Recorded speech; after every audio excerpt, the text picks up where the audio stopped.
frustrating today. Whilst the work on the Land Rover has gone pretty well, the technical side of filming has not gone so well. So I recorded multiple videos and then playing them back, I just found that the sound quality was terrible. You couldn't really hear anything. So I'm gonna have to just pretty much scratch over the video I've done today and instead just talk through what I've done and talk through what I'm going to be getting up to next, which isn't ideal because part of it was to show you the process, but this is a learning curve, so I guess it's a rookie error if I didn't check the sound partway through. Anyway, without further ado, I will just show you what I've been up to. What I've been focusing on is the interior and namely the dashboard, and I've actually been surprised at how complex it seems to be. You've got three main sections. You've got the upper dashboard, which sits behind the windscreen. Then there's a vertical steel support, which has the vent levers, and then you've got the lower dash as well. And it's a mixture of steel, foam, and vinyl and plastic. So it's interesting to be working with this type of material when I'm used to just working on a Series 2A, which doesn't have any of the plastic. Now, these are the three main components. So starting with the top section, this sits behind the windscreen and is very much visible when the car's assembled. You can see these long elongated holes. They're for the demisters, and whilst this car doesn't actually have a heater, it does have the most of the plumbing for demisters, and it's in relatively poor state.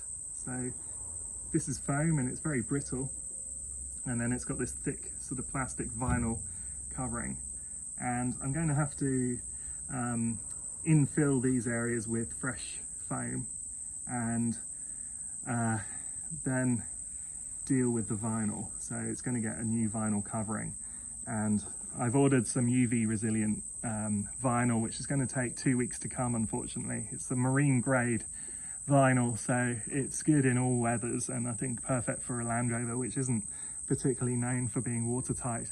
So that's going to hopefully come up really nicely. And this is the steel section that fits below that, and you've got the vent levers that come through these slits. So there are two of those. These holes again are associated if you had a demisting hot heater system, so it doesn't have them, and these are blanked off. I just took them off because I'm going to give this a thorough clean up. It will be repainted in satin black, and the other side, which you can't see when it's assembled, has got some light surface rust, so I'm going to clean that up and repaint it. But in all honesty, I'm not going to spend a lot of time getting the perfect finish on this side because you just won't see it. Final major component of the dash is this lower dash, and whilst it looked pretty good when it was fitted, having now taken it off, I can see it's got a few issues. So there's rust. This is the driver's side, but it's actually worse on the passenger side. So clearly water's got in behind here, and it will need to be dealt with. So I'll be removing any significant rusty areas and replacing with fresh metal, and of course covering it with a new vinyl covering. So we don't want it to get any worse than that. The good news is the bulkhead or firewall. This has got some light surface rust in areas, but it's in really good condition. It's very solid. So I'll be tidying up the areas where there's rust, repainting, and not much else really in this area. This is another small component of the dash, and it's a cover for the wiper motor. So the wiper motor sits there on the passenger side, and not that I think anyone would be that interested in a wiper motor, but I'll show you anyway. Now, the windscreen wipers weren't working on this. When I took the cover off, I found this loose wire. It's black, so I think it's probably an earth wire that had come adrift. So no major issue, hopefully, in terms of getting that to work properly. This is another piece of plastic which is associated with the binnacle, or where the dials are, so it's a support bracket. It's got some damage.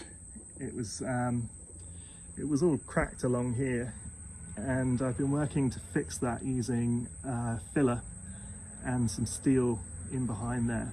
And it's come out quite nicely. It's still a work in progress, and in fact you can't really see this when the whole car is back together. And I'll just show you, this is the actual dash panel, I guess. So I've removed the dials, removed most of the switches. This is going to be fully tidied up, and I've got to fix a couple of areas which are broken. So I'm going to try welding in some plastic, or using a combination of filler and some araldite glue. I think it will be possible to recover this quite nicely.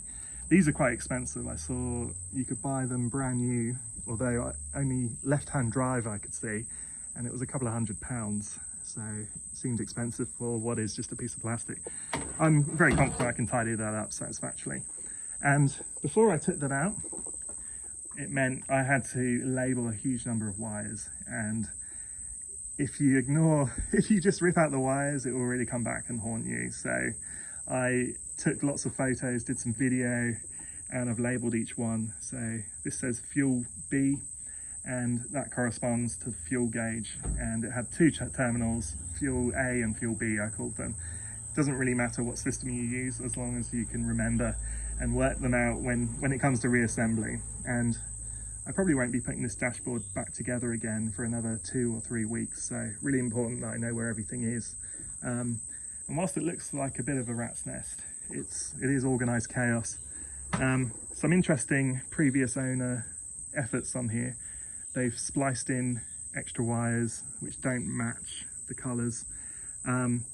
These, it feels like there's a connector behind there, and then they put electrical tape over the top, and that's not really a very good way of doing it, because over time the electrical tape deteriorates, becomes brittle and can come off, and those connectors are pretty ropey. So I'm going to be deleting these and soldering the wires together and applying heat shrink, so no moisture can get in there, and it will be a really robust repair or splice.